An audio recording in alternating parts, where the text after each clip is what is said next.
So today we're going to be talking about the forms area in site content.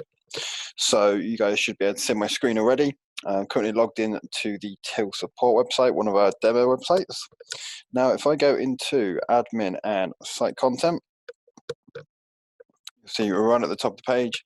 In the green navigation bar, we have the Forms tab. So this is a tab we're going to be looking at today, and then after that, we're going to have a look about actually adding a form to a page within site content. Now, if we go into the Forms tab here, we can see you have a list of forms that you've already got created. Now, you can create a form for a variety of reasons. You could do, a simple contact us form. You can do an inquiry form. You could use it for voting, and therefore, get statistics and information off the members, such as you coming to this event, or out of these choices, which one would you prefer? So there's a whole variety of reasons as to why you may create and use one of the forms. Now, as one of the pre-existing forms that we've got here already on our demo site, we've got the option to create a new form and copy an existing form here at the top right-hand side. So if I click create new form here, it's going to ask me to give it a name. So I'm going to give the name, I'm just going to call mine Lee. And I'm going to click create. Now, the name of the form doesn't really matter. It's purely for yourselves as admins, members and visitors. If they're filling out the form and they don't actually see the name, so it's purely something for yourself, so you know what the form is and what the form is for. And when you initially create the form, you'll be presented with this screen here. Now, this screen is basically just the setup options for the form before we actually start getting into it and creating the questions as to, what you want the member or visitor to actually be answering.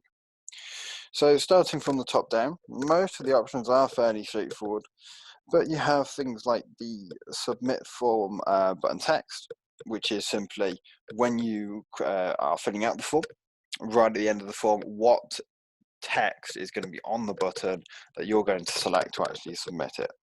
At the moment, it's just submit form, which is just the default that we put in. If I actually open up the preview, you can see we've got a preview button here. I'm just going to open this up in a new tab.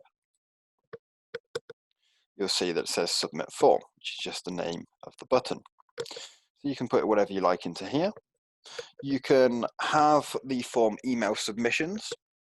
This is an optional thing, but it's quite good if the response to the form is quite time sensitive.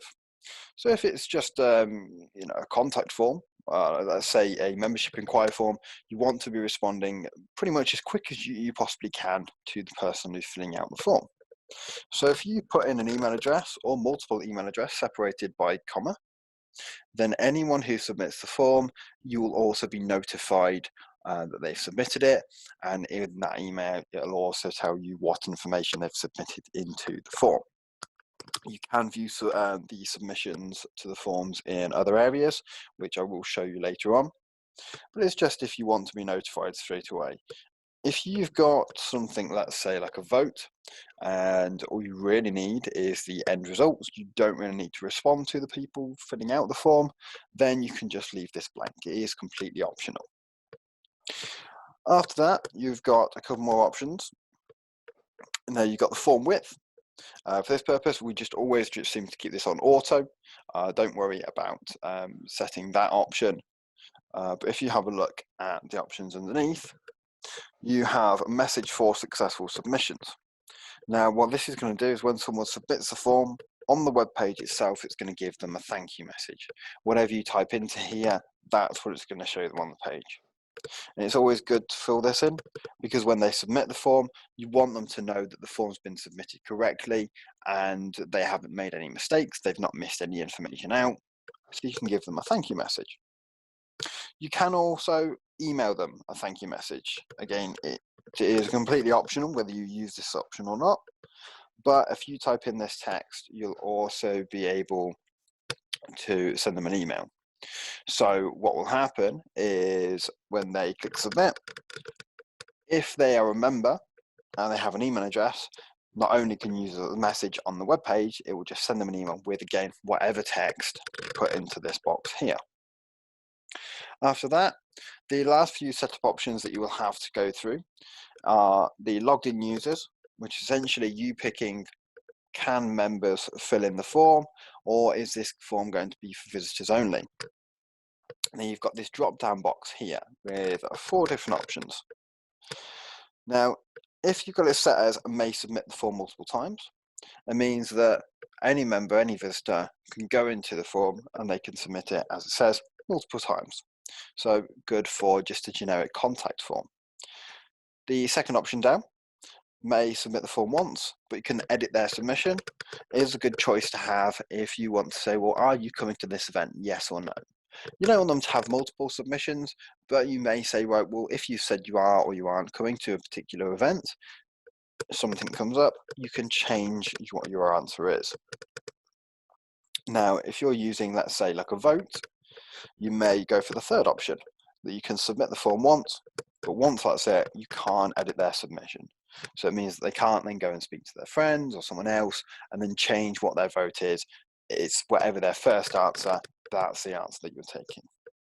And finally, the fourth option is that they can't see the form at all, which basically means that the form is for visitors only, providing obviously that the page that you put the form on can be viewed by visitors, and that's something we'll look at later on. Now, the last 2 options that you have is when the form opens, you see you've got this date box here, and when the form closes, you see we've got another date box there. If you try and view the form before it opens, you won't see it. And again, if you try and view the form after it closes, again, you won't see it. Or you would see if you were to enter a message into one of these 2 boxes. Here is essentially just whatever text you put into this. You'll also notice that you've got a never box, so you can technically open up a form, let's say like a contact form, and it never closes, it just stays open forever. So that's better for contact forms. But if you're looking for, let's say, are you coming to this event, yes or no, you probably have a close on date because you don't want people entering the form once the event's been and gone. So you'd fill in all these options and then you would click save. Now I'm going to actually open up mine on the start of April, just so we can test some things later on, and then I'm going to click save. Now once I do that, it takes me into the second tab, which you can again see at the top. This one's edit fields. Fields is essentially the questions that you're going to be typing into the form. So what do you want to get out of the member or visitor filling in the form? In here, you'll see it's got the name field. Now, whatever you type in the name is going to become your question. So I could say, right, forename. And then it asks me to pick a type.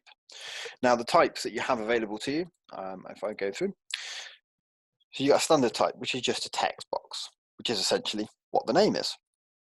You've got email address only, exactly the same, but it has to be an email address. So, and symbol, .com, .co.uk, things like that. You've got a phone number only. And the phone number, as it suggests, it has to be a phone number. You can't type in letters, it has to be numbers. You've also then got the date only, which again, as it suggests, you can only type in a date.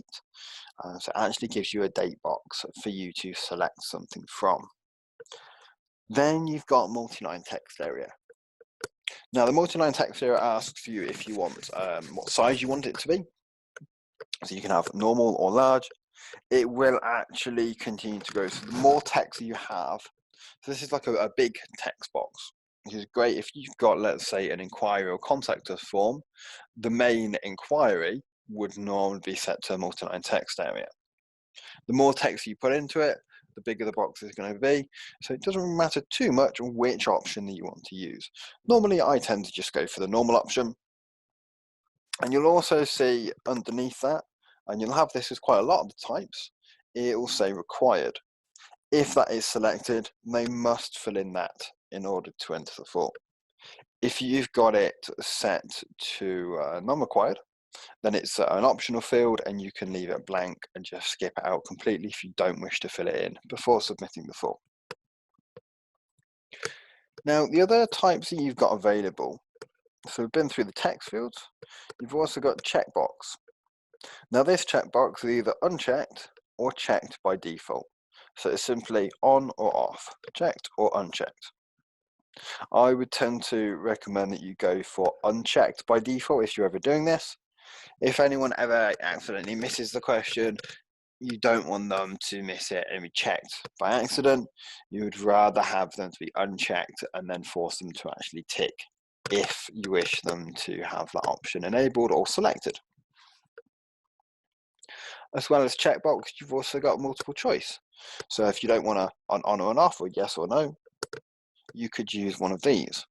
Now, if I select any of these drop down, radio or checkboxes, it will give me this box here. And essentially what I can do is give it as many options as I wish. So I could say, right, A, B, C, D, E. And as long as it's one per line, each one is going to give me another option.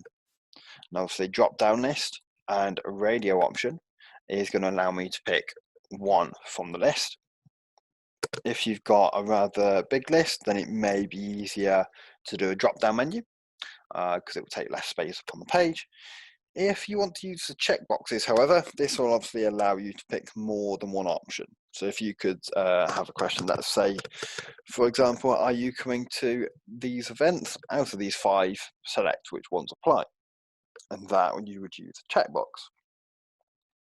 So it's different from these checkboxes, which is on or off, what are either enabled or disabled, to you can pick multiple checkboxes. Now, the last couple of options that you have in the fields, you've got rich text information in the non-field items. Now, what this would be used for is if you wished to basically place information, let's say in the middle of the form.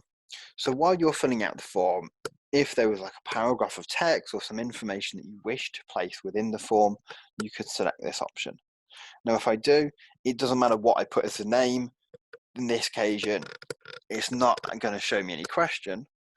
It's just going to show me the information that I type into this text box here.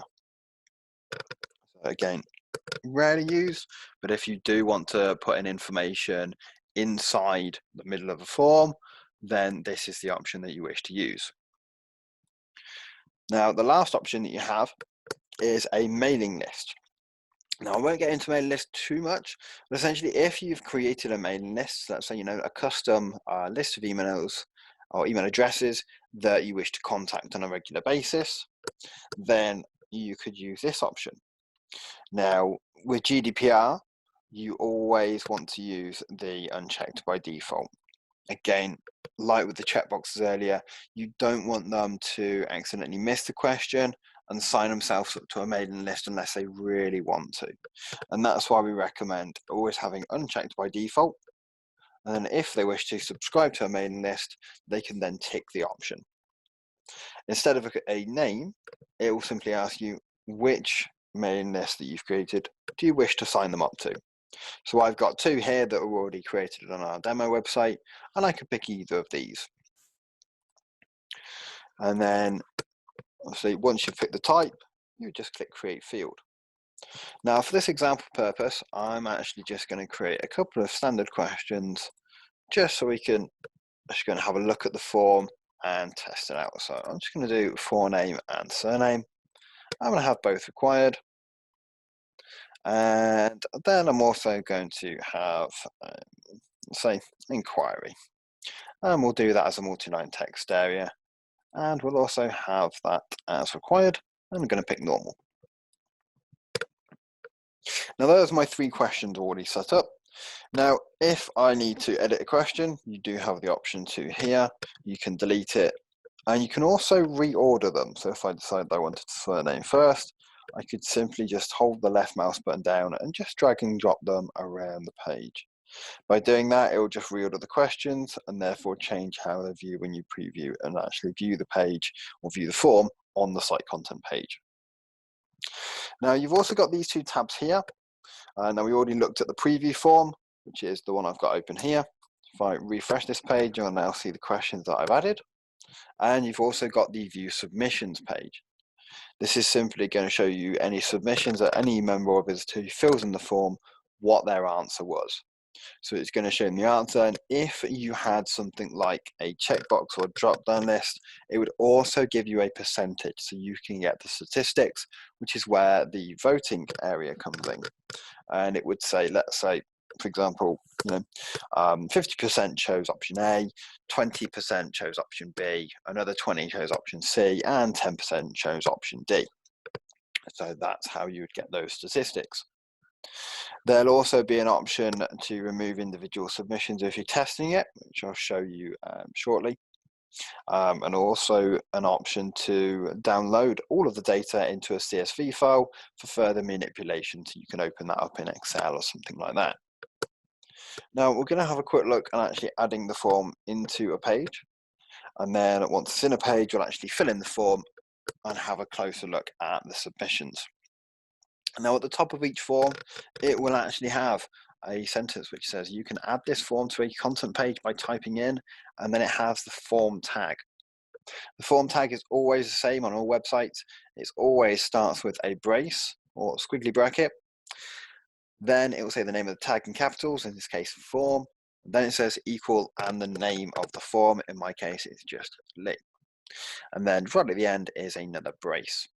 Now you can simply just copy and paste this into a site content page. So I'm going to make a copy. Then we're going to go back into admin site content. And we're just going to pick just a, say, let's just go into a page called Lee. Now if I edit this page, there we go. So we've got no content on here already, just hello world. So let's say let's replace this with our tag. Now I could obviously at this point put in more information into the page, but for the demo purposes, I'm just going to click save and exit. Now I've got my page ready. What I'm going to do is open the page up as a member. So this also might be a visitor's view as well, but because I'm logged in, I'm just going to be filling it in as myself. Now, if I fill in the form, I'm just going to put some fictitious data in, so I'm just going to write in test, entry, there we go. And in the inquiry, I'm just going to put this is a question. There we go. So just some basic information. It doesn't have to really mean anything because we're just testing it out. And then if I click submit form, that then submits the form. Now notice there's nothing appearing on the screen. I've submitted the form. I didn't put in a thank you message. Therefore, because I didn't put in a thank you message, it's just going to show me a blank page. Now, if I had, otherwise, obviously, it would show me whatever message I'd put in. Now, if we go back into our other tab to look at the form, I'm now going to go back into the view submissions area. Now at this point, because I have now submitted the form at least once, I can see what information I've put in. So I've got the red cross here on the left to delete my entry. I've got what time it's actually been entered and which date. I've got the user/IP. Now if this is a visitor, it won't have the username because they're not logged in. It will just have their IP address. But if they're a member, it will actually say the name of the member and a link to their profile. Next to that, it's got their membership number, again, if they're a member. And then after that, it's got the actual content of what they filled into the form. In this case, forename, surname, and then the inquiry. Now, you've also, as I said, got the option to download it as a CSV file. You can email everyone who submitted the form. Now, this email is for all the members who have submitted the form. And there's also an option to delete the form. Now I'm actually going to go and add in one more field into this and then do another entry. So I'm going to write, are you coming to, well, actually, which of these events are you attending? And I'm going to pick the checkbox option, and I'm just going to put A, B, C, D, E, and F. I'm going to have it as required and click create field. And I'm also at this point actually going to put in a thank you message. Thank you for entering the form. Okay.